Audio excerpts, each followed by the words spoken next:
Este 1 de noviembre el país vivió una ola de violencia en las provincias de Esmeraldas, Guayas y Santo Domingo. Se registraron explosiones en diferentes sectores y ataques armados que dejaron 5 policías muertos. La noticia requiere profundidad. En Notimundo están los protagonistas de la noticia.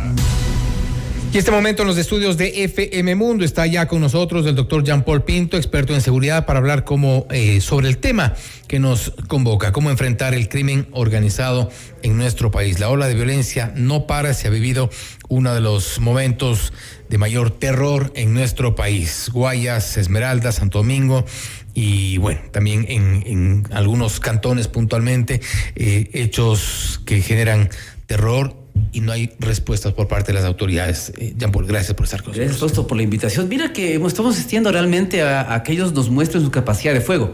Ellos tienen capacidad de generar ataques simultáneos con hombres, con tecnología, con inteligencia, con equipamiento en varias partes del país. Y yo creo que no estamos lejos de que ya en Quito pase esto. Es decir, el siguiente paso que ellos van a dar, si el gobierno les sigue atacando, es comenzar a atacar también la ciudad de Quito. Y eso implicará evidentemente atentados, centros comerciales, parques, colegios, hospitales. Entonces, muy preocupante. Estamos ya cruzando un punto de inflexión, y si no tomamos medidas concretas, esto se va a desbordar completamente. Ha habido ya varios estados de excepción. ¿El estado de excepción es una solución? ¿Es o es como decía la alcaldesa hace poco y presentamos sus declaraciones, son medidas analgésicas frente a lo que está ocurriendo? Es como ponerle un curita a una pierna con gangrena, decía Cintia Viteri, y es un poco la sensación que creo que todos tenemos. Nuevamente un estado de excepción y nuevamente los hechos no paran. Exacto, mira que yo leí hace poco una encuesta sobre el estado de excepción y la gente realmente no cree que sea la solución. La gente piensa que como el gobierno no sabe qué hacer, le da mano justamente al estado de excepción. Y realmente, como vemos, no ha servido de mucho, ¿no es cierto? Porque los crímenes siguen, la violencia sigue, los sicariatos siguen, y realmente no es una solución como tal. ¿Qué tiene que venir después del estado de excepción? Porque, bueno, seguimos un poco proponiendo, hemos lanzado ideas, lo que se menciona que no es lo único el estado de excepción, que deberían haber otras medidas. ¿Cuáles en concreto? Por ejemplo, ¿cuál debería ser el siguiente paso? Ya está el estado de excepción, pero la gente sigue amenazada. Mira, lo que me parece extraño es que no hayamos hecho mucho uso de la cooperación internacional. Hace poco estuvimos en Israel, estuvimos con el mejor cuerpo de inteligencia del mundo, que es el Mossad. Deberíamos ser muy fuertes en eso, porque aquí hay que hacer mucha inteligencia contra inteligencia. Hay que ver justamente cuánta gente está infiltrada. Y mira qué es lo que no sabemos, Fausto. El Ministerio del Interior, en Defensa, en la policía, ¿cuánta gente está realmente infiltrada? Cuando se reúnen, ¿no es cierto?, actualmente como en Guayaquil, ¿cuántas de esas personas realmente son confiables o están ya infiltradas por el crimen organizado? No tenemos ni idea. Hay que meter mucha inteligencia, mucha cooperación internacional. Pero Diego Ordóñez decía ayer que están ya trabajando en un proyecto. Ahí es cuando nos quedamos un poco, abrimos los ojos porque dijimos proyecto a estas alturas, año 8 meses de gobierno, y estamos trabajando en un proyecto para reforzar la inteligencia. Algo de lo que sabían y se debieron dar cuenta desde el primer día de gobierno. De inteligencia, los sistemas de inteligencia en Ecuador estaban desbaratados. Exacto, y mira que realmente el crimen organizado se está aprovechando de eso, ¿no es cierto? De que estamos comenzando a refortalecer. Realmente hemos pasado a reconstruir los servicios de inteligencia en el Ecuador, que fueron destruidos en la época de Correa y de Moreno igual, y eso es justamente la gran falencia más grande que tenemos. Pero como bien tú sabes, eso no es un proceso tan rápido, tan fácil de hacer, ¿no es cierto? Pero lo que a mí me preocupó de la entrevista que tú hiciste ayer es que no tenemos claridad de qué es ese proyecto. Es decir, sabemos que está en curso, que está muy avanzado. No hay un norte. Pero no sabemos qué es exactamente. Como te digo, si fuimos a Israel, por darte un solo ejemplo, implicaba rápidamente que haya gente israelita, ¿no es cierto?, apoyándonos acá. Y lo mismo, si pensamos que estamos muy cerca de Colombia y de México, ¿dónde están los expertos mexicanos y colombianos asesorando al gobierno nacional? Es decir, en esa reunión que está en Guayaquil debería haber gente internacional apoyando, diciendo qué es lo que hay que hacer en base a su experiencia. Pero yo creo que ahí son las falencias, ¿no? Estamos minimizando lo que está pasando. Inclusive, como tú bien decías, estamos tratando de echarle la culpa a los medios de comunicación que magnificizan, ¿no es cierto?, los hechos, y no estamos tomando esto con la seriedad del caso. Mira que el presidente estuvo a punto de irse de vacaciones de un tema tan complejo como el que estamos viviendo. Entonces yo creo que lastimosamente no estamos tomando con seriedad lo que está pasando. Y bueno, básicamente, y eso fue evidente, Twitter lo bajó del avión porque de lo contrario no había una respuesta. Hubo varias horas en las cuales no había una reacción por parte del gobierno. Exacto, y mira que es preocupante lo que el gobierno dijo, porque él habló del concepto de guerra, ¿no es cierto? ¿Quiénes van a la guerra? No va la policía, van las Fuerzas Armadas, pero estamos en el mismo problema de antes, ¿no es cierto? Esa no es realmente la solución, aunque sí podía haber una salida, porque cuando hablamos de insurgencia, Hablamos de terrorismo, Fuerzas Armadas tiene un plan de seguridad interna y tal vez esa podría ser la vía, ¿no es cierto? Que ellos puedan participar bajo la figura, ¿no es cierto?, de insurgencia, de terrorismo, de ataques, ¿no es cierto?, al Estado como tal. Ahí podrían participar y podrían ser justamente un apoyo esencial a la policía, pero lo que vemos es que la policía está completamente desbordada, vemos que las UPCs tampoco son un modelo que debe aplicarse ya. En eso el Ministerio del Interior tiene la razón, hay que aplicar otro modelo porque las UPCs como policía comunitaria frente a lo que estamos viviendo tampoco es la solución esencial. Son paños tibios. Exacto, sí, ¿cómo podemos pensar, ¿no es cierto?, que 2, 3 policías pueden ser frente, ¿no es cierto?, a 10, 15 hombres armados con armas largas? Es inviable, es imposible, es lo que está pasando ahora. Mira, actualmente es como en Colombia, el famoso plan pistolas, ¿no es cierto? Cada policía tenía un valor en Colombia por el Clan del Golfo y es exactamente lo que está pasando acá. Cada policía seguramente ya tiene un precio en el Ecuador, sobre todo en las zonas de Esmeraldas, etcétera, en Guayaquil, y lo que estamos haciendo es ejecutando un plan, ¿no es cierto?, para liquidarlos a cada uno de ellos. Independientemente de que sea bueno o malo, en algún momento ya incluso se lo cuestionó duramente esta intención de implementar el llamado Plan Ecuador. Lo dijo el presidente Lasso en una entrevista, si no me equivoco, para un medio internacional, más allá del cuestionamiento que sí recibió por las condiciones en las que podría darse este llamado Plan Ecuador, ni siquiera lo ha ejecutado. Es que eso es lo que asistimos, Fausto, ¿no es cierto? A una serie de intenciones. No vemos un avance tampoco allí. No, porque vemos muchas intenciones, tal vez buenas intenciones, hay que reconocerlo, pero realmente no hay ejecución. No hay cosas concretas en el terreno, aplicaciones concretas. Hoy se presentó resultados, pero me parece a mí que fueron muy tibios, ¿no es cierto? Realmente muy pequeños frente a lo que debería hacerse, ¿no? Hay zonas en las cuales todavía la policía no puede entrar, ustedes tampoco pueden acceder. Entonces el concepto de zonas liberadas cada vez toma cada vez más fuerza en el Ecuador, ¿no es cierto? Hay zonas en las cuales la población se está desplazando y no tenemos control total de esos territorios. ¿Qué hacemos en Esmeraldas? ¿Qué es lo que podría ocurrir o qué es lo que debería ocurrir desde las autoridades? Por ejemplo, en este feriado, en estos días, 4 días de vacaciones, donde se ha advertido que podría haber nuevos atentados, ¿qué debería hacer ya la policía? ¿Es suficiente entrar a los barrios considerados peligrosos, donde supuestamente están operando estas bandas como los Tigrones, los Choneros, los R7, entrar a bala? Mira que yo creo que es muy tarde, el feriado es mañana, ¿no es cierto? Eso es lo que se propone, pero no es la solución. ¿No es cierto? En un par de horas para tratar de tranquilizar a la gente. Mira que en las redes yo he leído muchos comentarios y la pregunta ¿cuál es? ¿Cómo está el tema ya y viajo o no viajo? Y mira que realmente los actores delincuenciales se están volviendo actores políticos porque están incidiendo en el turismo, en la economía, en la tranquilidad de la gente. Entonces no hablamos simplemente de un tema de delincuencia o de criminalidad. Deciden si se traslada o no, condicionan al gobierno sobre el traslado de los presos. Que yo escuchaba ahorita la entrevista que le hicieron al director del SNAI. Pero mira que nos falta ahí análisis, porque no es una cosa tan simple decir esto es un plan y había que hacerlo, lo hicimos y trasladamos presos. Debe haber un informe de inteligencia que nos diga ahí, ¿no es cierto? Ok, si vamos a ver estos presos, ¿qué consecuencias tiene eso?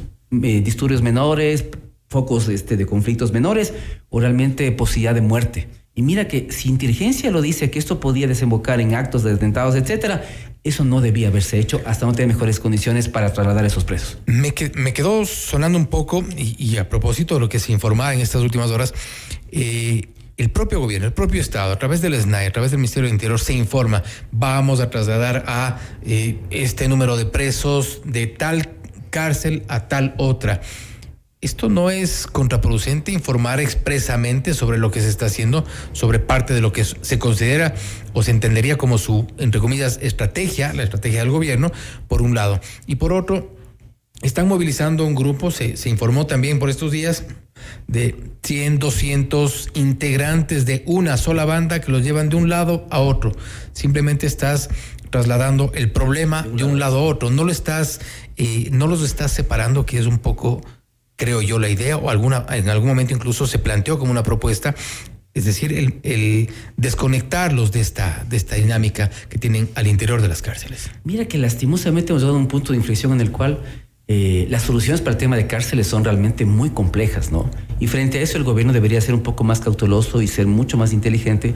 Y cuando proponen, ¿no es cierto?, cierto tipo de cambios, analizar primeramente, como digo, las consecuencias de lo que se va a hacer. Y como tú dices, no ser tan explícito, ¿no es cierto? Si yo quiero hacer algo de manera un poco más encubierta y no generar muchos focos de conflicto, lo voy a manejar de manera diferente. Pero si nos damos cuenta que esos traslados van a hacerse efectivos en temas de atentados, de bombas, de muertes, de policías, de civiles. Mira que los blancos ahora ya no son solamente policías o lo que sea, van a ser blancos civiles, el supermercado, la tienda, los autos, los hospitales, porque así se manejan las gasolineras, porque los carteles en México se manejan así. Cuando los carteles quieren sembrar el terror en México, en alguna ciudad, ellos pagan a la gente para que incendie locales, incendie comercios, incendie carros.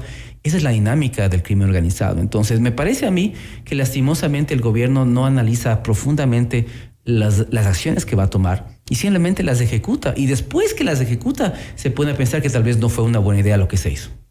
No hay planificación. Eso digo, falta de planificación, pero digo también de apreciaciones de inteligencia, análisis de consecuencias y analizar con más detalle lo que podría llegar a pasar. Me parece que estamos frente a unas decisiones que pueden ser buenas en la teoría, pero que la práctica implica la muerte de policías como lo que hemos vivido actualmente. Todas las decisiones se están tomando con cabeza caliente y no con cabeza fría como se debería, por ejemplo. Y me refiero a esto porque todos son reacciones, no se advierte, no se anticipa a ciertos hechos, todas son reacciones. Matan a un policía y pues arman una estrategia. Ejecutan un atentado en una gasolinera, pues las gasolineras seguramente estarán con algo de vigilancia policial. Ejecutan un atentado en un supermercado, seguramente harán eso. Entonces, como que solo reacciona. Exacto, somos campeones de la reacción, es decir, después que el evento pasa, decidimos qué hacer y tal vez lo hacemos muy bien, pero no somos preventivos, y es lo que te digo. Si hubiéramos analizado mejor las cosas de traslado de presos, tal vez hubiéramos podido, ¿no es cierto?, resguardar de mejor manera ciertos puntos estratégicos del país, ¿no es cierto? Pero lastimosamente, como digo, esto no se hace y ahora asistimos, ¿no es cierto?, a la muerte de varios integrantes de la policía. Con esto cierro, ¿qué nos espera? Yo quisiera ser positivo sobre lo que nos puede esperar a futuro, pero me parece que se vienen cosas peores, ¿no es cierto? Como te digo, Quito ha estado un poquito por fuera un poco de estos temas, pero no va a tardar en llegar. Y es un poco lo que decía también un experto colombiano que escuchaba en la tarde. Hoy es Esmeraldas, es Guayaquil, pero mañana será Quito, será Ibarra, será Cuenca. Esto se va a seguir propagando. Y lo que hemos asistido ahora es a una capacidad de fuego que es una clara muestra de fuego que ellos han dicho. Podemos hacerlo, tenemos la gente, la inteligencia, las capacidades, la logística, y lo vamos a hacer en cualquier parte del país. Y ese es el mensaje que nos han dado ayer. Se hablaba mucho del cambio estructural. ¿Qué significa esto ya un poco más en cristiano? Porque esto escuchamos de muchos analistas, de mucha gente que ha opinado sobre la seguridad en el país, sobre lo que ocurre en Esmeraldas, cambios estructurales. En la práctica. Es que eso de ahí, en el caso de Esmeraldas, implica un trabajo de largo aliento. Sacar ahí de la criminalidad implica qué cosas, temas productivos, temas de trabajo, temas de educación. Cuando tú vas a las zonas de Esmeraldas, salud, por ejemplo, ¿de qué vive la gente en Mataje? Es decir, no tienes ahí empresas como para decir, trabaja en esta empresa, en esta otra, no hay emprendimientos. La gente trabaja en lo ilegal porque no hay otra solución. Entonces, la ausencia del Estado de tantas décadas es el resultado de lo que estamos viviendo actualmente. Entonces, tú me hablas de cambios estructurales, son esos, pero no son soluciones rápidas. Es decir, lo que también tenemos que considerar es que esto no va a mejorar en el cortísimo tiempo, porque son medidas de largo plazo, como te digo, ir en temas productivos, de emprendimiento, temas de educación con la gente, ¿no es cierto? Porque si no, evidentemente, la criminalidad tiene fácil llegada a esa gente que no tiene más opción. ¿Y para Guayaquil y para el resto del país, hablar con los cabecillas? Mira que, como te decía yo, estos actores criminales ahora son actores políticos, tienen incidencia en la política del Ecuador, en la economía, ¿no es cierto?, en el tema educativo, porque mira que en los colegios van a buscar a los sicarios, a reclutarlos, ¿no es cierto? Es decir, estamos frente a una situación en la cual lastimosamente la negociación se vuelve en un panorama cada vez más probable. Innecesaria. Es que es eso, o les atacamos de frente y esto es un baño de sangre en el Ecuador, que es un poco la teoría de la guerra, o si no nos toca negociar para bajar las tensiones y evitar muertes que son necesarias. Mira lo que hizo López Obrador en México, ¿no es cierto?, cuando le capturaron al hijo del Chapo. Le capturaron, pero enseguida le liberaron, porque López Obrador sabía que si le seguían deteniendo, iba a ser una masacre. Ola de sangre. En Sinaloa iba a ser una masacre con muchas muertes e incendios que ya estaban en curso. Gracias, Jean Paul. Y para cerrar, tenemos tu libro. Ya, por fin tenemos ya. Salió tu libro aquí. Ya se demoró de salir, pero mira que lo que te decía el otro día es que en el capítulo 3 yo hablaba de un escenario muy, de mucha violencia en el capítulo 3. Y le ponía como horizonte el 2050, pero como vamos, yo creo que el 2024, 25, 26, vamos a realmente experimentar lo que está acá. Entonces, en este libro hay 7 futuros que podemos vivir dentro de 30 años, desde lo más tecnológico al regreso a la naturaleza, lo más violento, lo más humano, porque hay varios conceptos interesantes. Pero es interesante porque la gente va a tener una idea de cuáles pueden ser los 7 futuros que podemos llegar a vivir. Pero como están las cosas, me parece que el capítulo 3 de la extrema violencia, lastimosamente, es casi se estaba haciendo inevitable. Y buenísima recomendación para el feriado, inclusive, libro 2050, una aventura para 7 futuros posibles, de Jean-Paul Pinto, nuestro invitado, experto en seguridad y que nos ha dado algunas luces sobre lo que ocurre y lo que debería ocurrir principalmente en nuestro país. Lamentablemente no hay soluciones de corto plazo, pero se han planteado algunas iniciativas que deberían, sin duda, ser parte del análisis por parte de las autoridades. El libro 2050, una aventura para 7 futuros posibles. Jean-Paul Pinto, gracias por estar con nosotros. Gracias, Fausto, por la invitación y te lo voy a dar autografiado en este momento. Te agradezco muchísimo. Doctor Jean-Paul Pinto, experto en seguridad, hablando de cómo enfrentar el crimen organizado en nuestro país. Esto es Notimundo Estelar, siempre bien informados.